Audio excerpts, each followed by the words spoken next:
सर्वांना नमस्कार. श्री अर्चना ह्या यूट्यूब चॅनलमध्ये मी अर्चना आपल्या सर्वांचं मनापासून स्वागत करते. कार्तिक महिन्यात येणारा एक दिवस, ज्या दिवशी घराघरात लग्नाची लगबग असते, फुलांनी सजलेली तुळस आणि शंखनादात होतो भगवान श्री विष्णू आणि तुळशी मातेचा पवित्र विवाह. होय, आजचा दिवस आहे तुळशी विवाहाचा, भक्ती आणि मंगल कार्याचा आरंभ करणारा दिवस.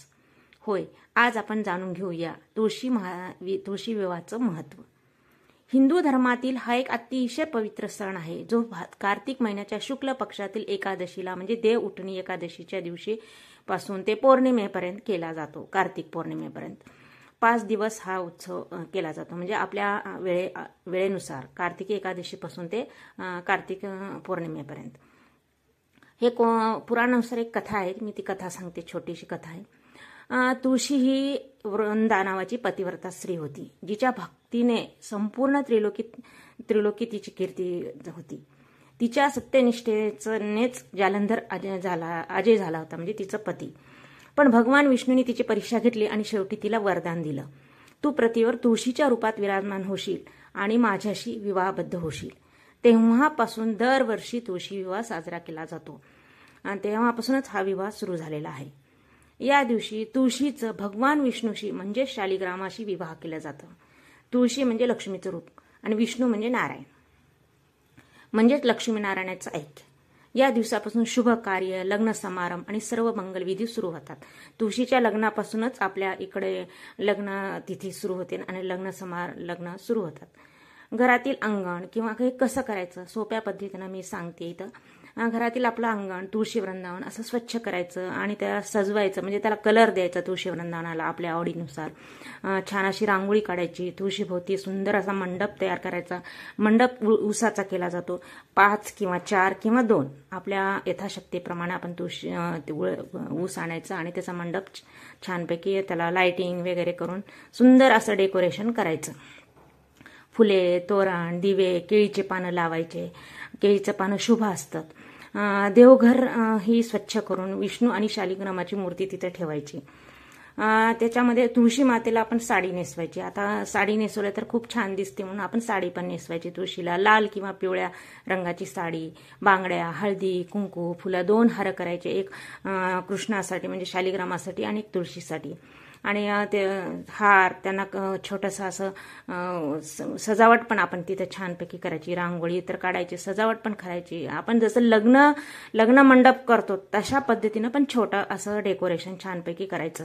दोन्हीमध्ये एक छोटासा मंडप, मखर टाकायचं ऊसाचं महत्त्व जास्त असतं.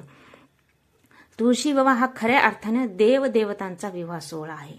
आपण जसं मानवी विवाहात सुंदर मंडप बांधतो तसंच या दिवशी भगवान विष्णू म्हणजे शालिग्राम वर आणि तुळशी माता म्हणजे वधू यांच्यासाठी मंडप तयार केला जातो. ऊसाचाच का केला जातो बाबा? का कारण असतं ऊसाचंच? आपल्याला प्रश्न पडतो. त्याचं मी सोप्या पद्धतीने उत्तर देते. ऊसाचा प्रतीक म्हणजे गोडवा, समृद्धी, शेतीचं सुख असं आहे. भगवान विष्णू आणि तुळशी मातेचं मिलन म्हणजे जीवनातील गोडवा आणि मंगलता सूचित करतं. म्हणूनच मंडपासाठी ऊसाचे 4 कांड्या किंवा मोठे 4 किंवा 5 वापरले जातात. जसं लग्नात 4 खांब असतात तशाच पद्धतीचा आपण ऊस घेतो आणि ऊसाचा आपण मंडप टाकतो. आणि ऊस घेताना पिकलेला ऊस घ्यायचं, ते खांब मानले जातात. म्हणून आपण ते डेकोरेशन पण थोडंसं व्यवस्थित छान असं त्याला लाइटिंग वगैरे करायचं आणि त्याच्यामध्ये दिसायला असं छान दिसलं पाहिजे की ते आपलं लग्न सोहळा, प्रत्यक्ष लग्न सोहळा असं वाटायला पाहिजे. असं डेकोरेशन पण करता येतं. आणि त्याच्यामध्ये काय वरती तोरण, झेंडूचे फुलं हे असतात. नारळाची पाने सुद्धा बांधायचं. नारळाचा सुद्धा पानाचा मंडप शुभदायक असतो, तो सुद्धा करायचा. पणत्या लावायच्या. सुंदर असं वातावरण, पणत्या लावलं की वातावरण शुद्ध होतं आपलं. मंडपाखाली तुळशी आणि विष्णू, तुळशीचं तर आपण त्याला साडी नेसवायची तुळशी देवीला आणि त्या शालिग्रामाला सुद्धा एक उपरणं किंवा असं हे ठेवायचं वस्त्र म्हणून. ऊसासारखा गोडवा आपल्या आयुष्यातही यावा, नात्यामधलं प्रेम आणि स्नेह वाढावं, घरात समृद्धी आनंद नांदावं, यासाठी ऊसाचा मंडप शुभ मानलेला आहे. या दिवशी घरात किंवा अंगणात तुळशीचा सुंदर मंडप सजवायचा असतो. फुलांनी, तोरणांनी, दिव्यांनी वातावरण कसं मंगलमय होऊन जातं. मंगलाष्टक म्हणत तुळशीचं मंगलाष्टक सुद्धा म्हणायचे असतात. मग मंगलाष्टक 5 मंगलाष्टक म्हणायचे आणि त्याच्यानंतर आपण गणपतीची आरती करायची, तुळशीची आरती करायची. मंगलाष्टक म्हणत तुळशीचा आणि विष्णूचा विवाह लावला जातो. आरती करून प्रसाद वाटला जातो आणि त्याचे जे आपण तुळशी देवी ह्याची गणपतीची आरती म्हणायची. नंतर मंगलाष्टक झाल्यानंतर गणपतीची, नंतर आपल्या कुलदेवतेची, मग तुळशीची, असं आरत्या आपण म्हणायच्या. आणि कशासाठी करायचं असतं तर म्हणजे हे तुळशी आणि विष्णू म्हणजे शालिग्रामचे विवाहात लक्ष्मीनारायणाचं दिव्य असं ऐक्य घडतं. या दिवशी तुळशी मातेचं अर्चना आणि विवाह करणं अत्यंत पुण्यदायी असं मानलेलं आहे अध्यात्मामध्ये. म्हणून आपण तुळशीचं लग्न लावतो आणि लावावं. आणि हे तुळशीचं झाड हे कसं निसर्गाचं एक रूप आहे. ते घरातील वातावरण शुद्ध करतं, ऑक्सिजन निर्माण करतं आणि आपल्याला शांतता आणि आरोग्य प्रदान करतं. म्हणून तुळशी विवाह म्हणजे फक्त देवदेवतेंचा संगम तर आहेच आहे, आणि त्याच्या सोबतच मानव, निसर्ग आणि दैव याचं सुंदर असं संतुलन पण आहे. म्हणतात ना, जिथे तुळशी आहे तिथे लक्ष्मी नांदते आणि जिथे भक्ती आहे तिथेच देवत्व उतरते. तुळशी विवाहामध्ये ऊस म्हणजे मामा. ऊसाला मी आधी आपण ऊसाचे का लावायचे, ते ऊस म्हणजे मामा प्रतीक आहे, मामाचं प्रतीक म्हणून सुद्धा ऊसाचे आपण हे करायचं, मंडप घालायचं. आता ह्याचं काय, ह्याच्या मागचं सुद्धा पौराणिक आणि पारंपरिक कारण सुद्धा आहे. ऊस का तर मानवी विवाहामध्ये जसं वधूच्या मामाचं महत्व असतं लग्नामध्ये, तेच प्रतीक म्हणून तुळशी विवाहात ऊसाने दर्शवलं जातं. मामा म्हणजे काय, वधूचा सन्मान करणारा, विवाहाचा मुख्य आयोजक, प्रेम, आदर आणि आशीर्वादाचं प्रतीक. तुळशी माता म्हणजे काय, वृंदादेवी. ती आपल्या मुलीसारखीच मानली जाते. मुलीसारखं म्हणूनच आपण म्हणून तर म्हणतात ना, एखाद्याला मुलगी नसलं तर तुळशीचं लग्न लावावं, त्याचं कन्यादानाचं पुण्य आपल्याला मिळतं. कारण आपल्या हिंदू धर्मामध्ये तर कन्यादानासारखं पुण्य असं कोणतंच नाहीये. एखाद्याच मुली नसल्या तर आपण म्हणतो सुद्धा की तुम्ही तुळशीचं लग्न लावा, म्हणजे कन्यादानाचं पुण्य आपल्याला प्राप्त होतं. म्हणून आपण तुळशीचा विवाह करायचा अवश्य. भगवान विष्णू म्हणजे वर आणि या दोघांचा विवाह म्हणजे ऊस, वधूचा मामा म्हणून उभा राहतो. म्हणजे जसं मानवी लग्नामध्ये वधूचा मामा उपस्थित असतो, तसं या दिव्य विवाहास ऊस तुळशी मातेचा मामा बनतो. आता आपण लग्नात सुद्धा आपण जसं म्हणतो ना, विवाहाची वेळ झाली आहे, मुलीचे मामा मुलीला घेऊन, वधूला घेऊन या. तसंच आपण तुळशी मातेचं लग्न अष्टका म्हणताना सुद्धा आपण म्हणतो की आता विवाहाची वेळ झालेली आहे, असं म्हणत तुळशी आणि शालिग्रामाचं लग्न लावावं. तुळशी विवाहानंतर पंचामृत, मिठाई, खीरपुरी प्रसाद म्हणून वाटलं जातात. विवाह झाल्यानंतर हे झाल्यानंतर ह्याचं काय होतं, म्हणजे फायदा काय होतो सगळ्यात, तर फायदा काय होतो तर तुळशी विवाह एक अतिशय पुण्यदायी असं सोहळा असतो.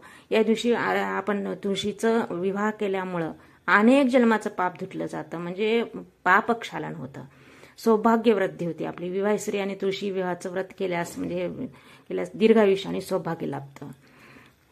तुळशी मातेला लक्ष्मीचं रूपच मानलेलं आहे, म्हणून तिच्या ह्याच्यामध्ये आपल्या घरामध्ये संपन्नता, सुख, शांती येते. मंगल कार्याची त्या दिवसापासून सुरुवात, म्हणजे आपण तुळशीच्या लग्नाच्या आधी लग्न लावतच नाही, तुळशीचं लग्न झाल्यानंतरच आपण लग्न तिथी काढतो. मनाशांती, सकारात्मकता वाढते. भक्तिभावाने अर्चना केल्यामुळे ताण, चिंता, राग कमी होतो. भक्ती आणि प्रेम याचं नातं घट्ट होतं. घरात आनंदी वातावरण निर्माण होतं. तुळशीचं आणि वैज्ञानिक दृष्ट्या सुद्धा हे तुळशीचं झाड किंवा तुळशीच्या पानामध्ये औषधी गुणधर्म असतात. सर्दी, खोकला, व्हायरल आजारापासून सुद्धा संरक्षण होतं. आणि कसं दिव्यानी आणि फुलांनी सजवलेल्या तुळशी वृंदावन घराला ऑक्सिजनचं केंद्र बनतं. कौटुंबिक ऐक्य, प्रेम, सहकार्य वाढतं. सर्वजण एकत्र येऊन भक्तिमय वातावरण निर्माण होतं. मुलांना परंपरेचं आणि संस्काराचं शिक्षण मिळतं. आपली संस्कृती कशी हे पुढच्या पिढीला कळतं.